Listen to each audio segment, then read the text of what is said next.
Този материал е подходящ за късните 2 години и вече към 4 за финна моторика.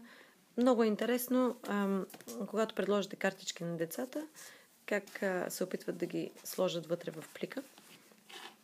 Така, аз го предложих на 2-годишния ми син и малко се затрудни, честно казвам, с това нещо, но можем, зависи какви картички сте приготвили, може да позволите да напишат картичката, да я изпратят на някой, да запечатат плика.